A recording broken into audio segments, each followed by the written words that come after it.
Let's consider an example from our construction project.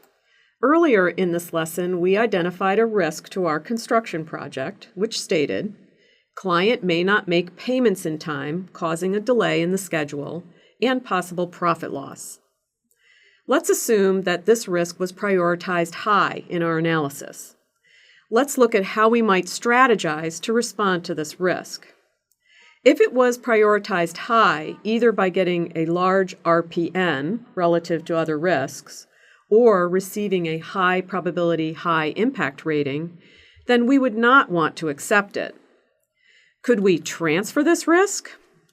Unless we can identify a third party willing to take financial responsibility for the construction project should the client fail to pay, transfer is not an option.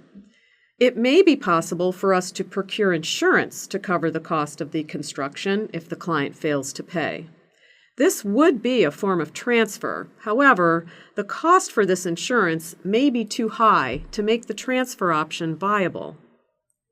Let's assume for our example that the insurance cost would be too high for us to pay for this type of protection. We are left with avoid or mitigate as options. Can this risk be avoided? A possibility would be to say to the client that they must pay for the entire building project upfront before any construction begins. If that occurs, then this risk is avoided. Most clients, however, would not agree to such a deal, as that puts undue risk on the client. The client would then be taking the risk if we don't complete the construction job as planned, as scheduled, or as designed. So, we are left with mitigate as the most likely strategy in this case. How can we reduce the probability and/or impact of this risk? We could include a detailed payment schedule in the project contract that is signed by the client.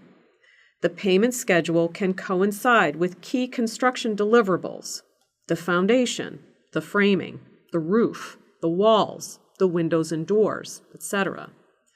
In this way, the client is ensured they see progress on the construction project and the project gets payment aligned to the completion of the various phases of construction.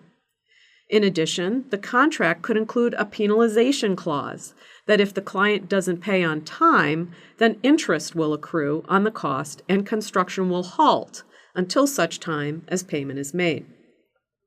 In summary, our response strategy is mitigate. Our response plan is to ensure the contract with the client for the project is written such that payment is due when major deliverables are completed, and any payment delay results in interest penalties and halting of the project. These activities must then be included in our project scope, schedule, and budget. Any additional time, cost, or resources required to carry out these activities must be included.